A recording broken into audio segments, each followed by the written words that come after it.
Episode 5۔ میں اس غلیظ اور ویران کمرے کی قید سے نکلا تو ایک مختلف آدمی تھا۔ یہاں آنے سے پہلے میں صرف اپنے بارے میں سوچ رہا تھا۔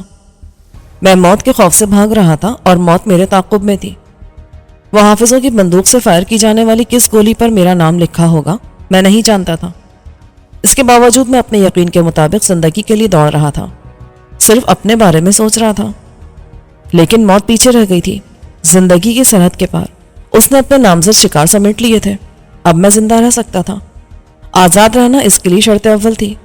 میرا خوف مٹ گیا تھا اور اس رات کے بطن سے امید کی نئی کرن پھوٹی تھی۔ اس کا نام نورین تھا۔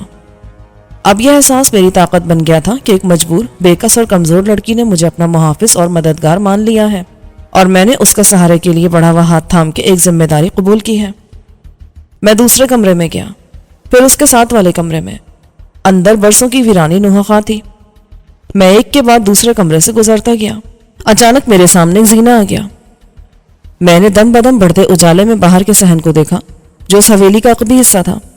زینہ دیکھ کر میں شش و پنج میں مبتلا ہو گیا۔ میں اوپر چڑھتا تو شکستہ بلکہ غیر موجود جالی سے مجھے کوئی بھی دیکھ سکتا تھا۔ عقبی گلی میں بھی خاموشی تھی۔ چند سیکنڈ توقف کرنے کے بعد میں تیزی سے اوپر چڑھ گیا۔ زینہ نسبتاً صاف تھا۔ اگر میری راہ میں ملبہ حائل ہوتا تو میں وہیں سے لوٹ جاتا۔ ایک جس لگا کے میں زینے میں سے گزر گیا، اس یقین کے ساتھ کہ ایک سیکنڈ میں کسی کو کیا نظر آیا ہوگا۔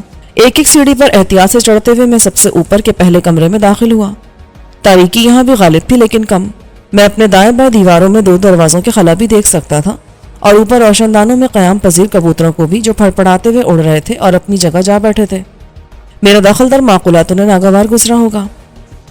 اجالا تیزی سے پھیل رہا تھا۔ اچانک میری نظر فرش پر گئی۔ وہاں پرانی دھول میں کسی کے نقش قدم صاف نظر آ رہے تھے۔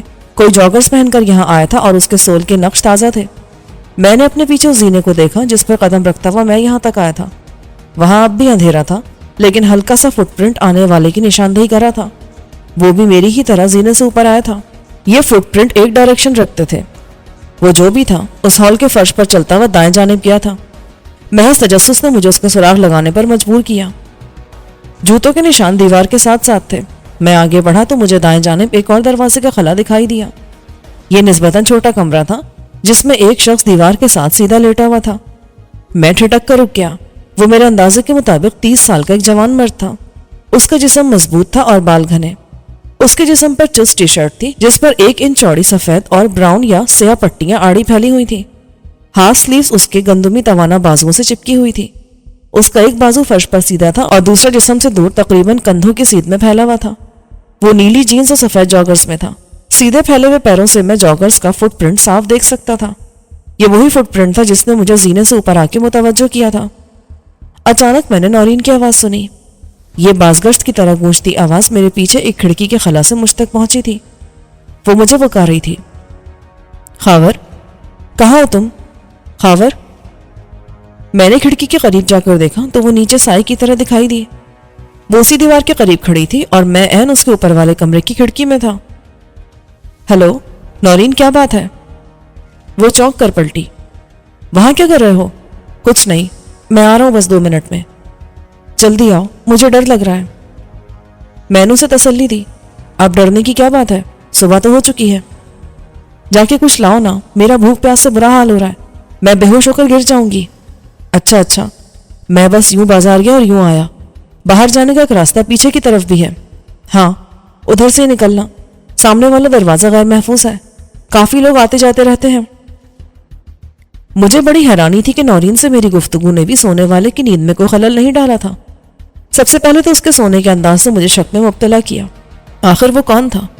میں نے اس کے قریب پنجوں کے بل بیٹھ کر سوچا۔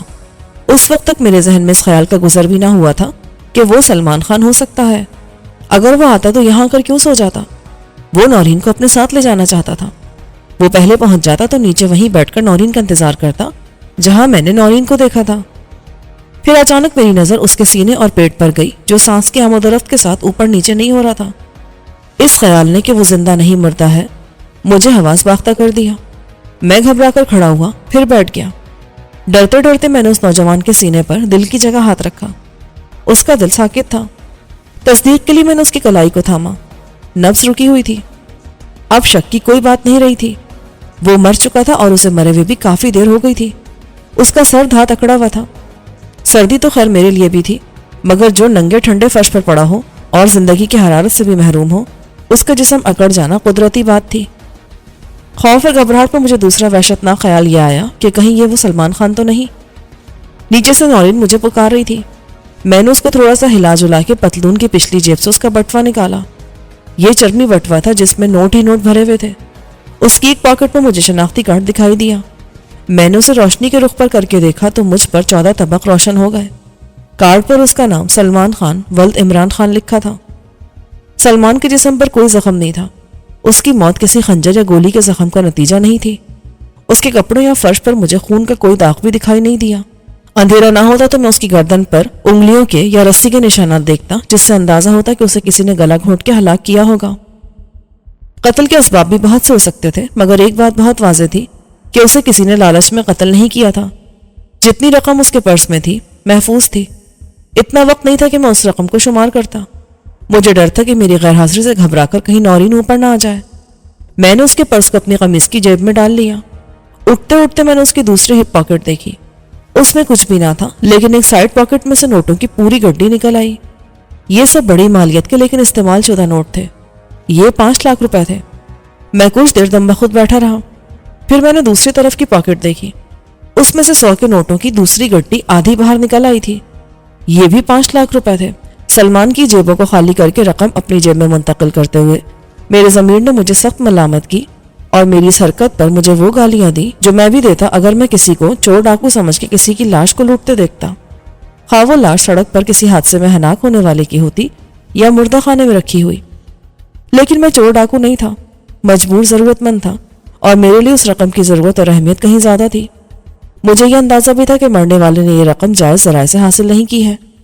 کچھ ہی دیر پہلے اس سے محبت کرنے والی پاگل لڑکی نے مجھے بتایا تھا کہ وہ ایک نکما آدمی تھا جو کام تلاش کرنے کے سوا کوئی کام نہیں کرتا تھا، اور کوئی کام ملتا تھا تو اسے اپنے لیے ناموزوں قرار دے کر جان چھڑا لیتا تھا۔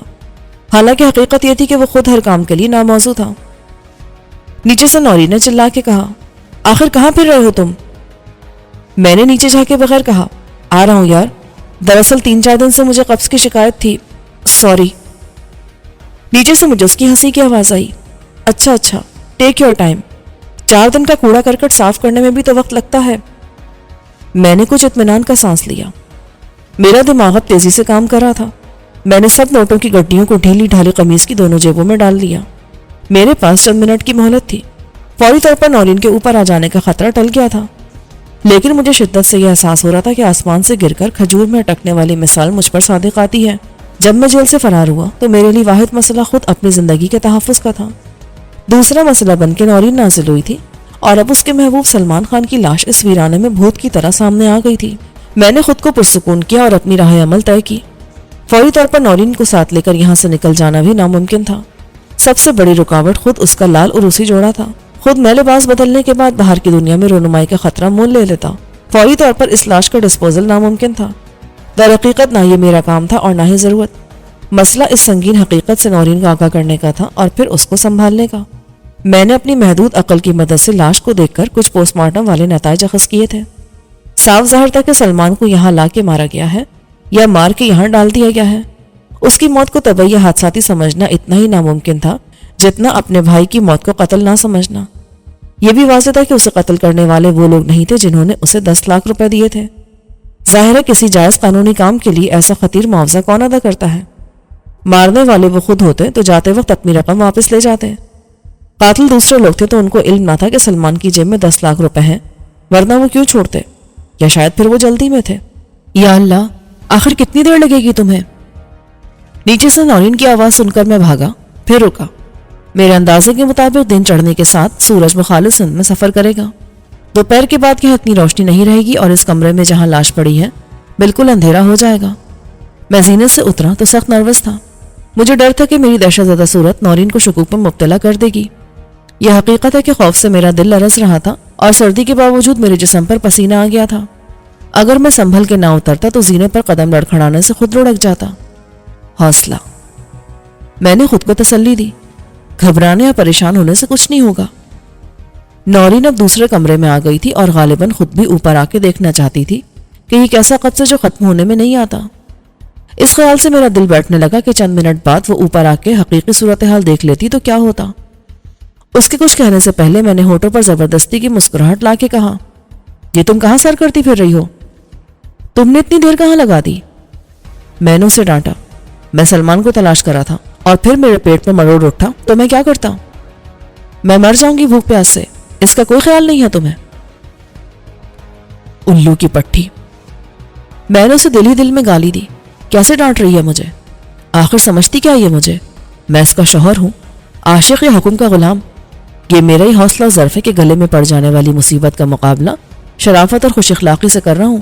کوئی اور ہوتا تو لاٹری میں ملنے والی نئی نویلی دلہن کے ساتھ شب عروسی مناتا اور نکل جاتا۔ میں اسے ہاتھ پکڑ کے واپس لے گیا۔ آرام سے بیٹھو، یہ مت بھولو کہ ہم دونوں سخت مشکل میں ہیں۔ پولیس یا کسی اور نے دیکھ بھی لیا نا تو دونوں کا انجام ایک ہی ہوگا۔ چھوڑو میرا ہاتھ، کیا کلائی توڑو گے میری؟ جنگلی کہیں کے۔ سوری، دراصل اس نئی پریشانی نے میرا دماغ خراب کر دیا ہے۔ کون سی نئی پریشانی؟ تم اور کون؟ میں سنبھل کر بولا، اب میں جا رہا ہوں تھوڑی دیر کے لیے باہر، لیکن تم نے اس طرح بے فکری سے گھومنا شروع کر دیا نا تو میرے واپس آنے سے پہلے کوئی تمہیں لے جائے گا۔ یہاں کوئی نہیں آتا۔ بے وقوفی کی باتیں مت کرو نورین، رات کو شاید لوگ یہاں آنے سے ڈرتے ہوں، دن میں تو تم خود بھی آتی رہی ہو یہاں پر۔ سب بھوت پریت پر یقین نہیں رکھتے، جو اس حویلی کی آخری کیل تک اکھاڑ لے گئے وہ بھوت نہیں انسان ہی تھے۔ میرے خیال میں یہ جگہ ٹھیک ہے جب تک میں نہ ہوں، لیکن یہ تو شاید یہ پوری حویلی ایک عوامی بیت الخلا کے طور پر استعمال ہو رہی ہے۔ تھوڑی دیر برداشت کر لو، جیسا میں کہہ رہا ہوں ویسا کرو، ورنہ جو تمہارا جی چاہے وہ کرو۔ میں چلا جاتا ہوں اور واپس نہیں آؤں گا۔ وہ ایک دم رو پڑی۔ خدا کے لیے ایسا مت کرنا، میں تمہاری بات مانوں گی، جیسا تم کہو گے ویسا ہی کروں گی۔ وہ میرے کندھے سے سر لگا کر سسکیاں لے رہی تھی اور میرے لیے اس کے سوا کوئی چارہ نہ رہا کہ میں اسے تسلی دے کر چپ کرانے کے لیے وہی کروں جو ہر مہذب مرد کو کرنا چاہیے۔ میں اسے اپنے سینے سے لگا کے اس کے سر پر ہاتھ پھیروں، اس کے آنسو صاف کروں اور اسے پیار کروں۔ یہ میرے دل میں پیدا ہونے والے رومانی خیالات کا نتیجہ نہیں تھا۔ اس سچویشن میں رومانی ہونے کا تصور بھی ناممکن تھا۔ میری جگہ اس کا بھائی ہوتا تو یہی کرتا۔ میں نے اسے وہاں بٹھا دیا۔ صرف 10 منٹ۔ میں یوں گیا اور یوں آیا۔ کچھ کھا پی کے ہم یہاں سے نکل جائیں گے، لیکن اس کے لیے مجھے ڈھنگ کے کپڑے چاہیے۔ تمہیں یہ دلہنوں والا جوڑا بدلنے کے علاوہ برقع بھی پہننا پڑے گا۔ مگر ہم جائیں گے کہاں؟ یہ بعد میں سوچیں گے، یا جہاں قسمت لے جائے۔ دیکھو پیچھے بھی ایک دروازہ ہے، اس نے کہا۔ ہاں مجھے معلوم ہے، اوپر سے دیکھ لیا تھا میں نے۔ اجاڑ باغ کے جھاڑ جھنکاڑ سے گزر کے میں بیرونی دیوار تک آیا جو ابھی تک سلامت تھی، اور اس خلا سے گزر گیا جو دروازہ نکالنے سے باقی رہ گیا تھا۔ باہر ایک تنگ گلی تھی، کسی نے بھی مجھے اس بھوت نگری سے برآمد ہوتے نہیں دیکھا۔ اس گلی کے موڑ پر ایک چھوٹی سی مٹھائی کی دکان کے باہر پوڑیاں تلی جا رہی تھیں۔ یہ ریڈی میڈ ناشتہ تھا۔ مسئلہ چائے کا تھا جس کی طلب میرے لیے ضرورت بن گئی تھی۔ یہ مسئلہ میں نے یوں حل کیا کہ پولیتھین کے 2 لفافوں میں گرم چائے ڈلوا کے 2 اسٹرو حاصل کیے جو کولڈ ڈرنکس پینے کے لیے استعمال ہوتے ہیں۔ یہ سارے کام میں نے 20 منٹ میں نمٹائے۔ مجھے یہ 20 منٹ اپنے لاہ عمل پر سوچ بچار کے لیے بھی کافی ثابت ہوئے۔ جب میں واپس پہنچا تو تقریباً طے کر چکا تھا کہ مجھے پہلے کیا کرنا چاہیے۔ بڑے بازار جہاں سے میں کپڑے اور برقع وغیرہ خرید سکتا تھا ابھی بند تھے۔ نورین کے ساتھ ناشتہ کرنے کے بعد دوبارہ باہر نکلنے سے پہلے مجھے نورین سے کچھ پوچھنا تھا اور اسے کچھ بتانا تھا، لیکن شکستہ دیوار سے ویران باغ میں داخل ہوتے ہی میرے ذہن کو ایسا الیکٹرک شاک لگا کہ میں بے ہوش ہوتے ہوتے بچا۔ اندر پولیس موجود تھی۔ میں نے کانسٹیبل کو دیکھا اور ایک سب انسپیکٹر کو۔ میں اپنی جگہ پر منجمد ہو گیا۔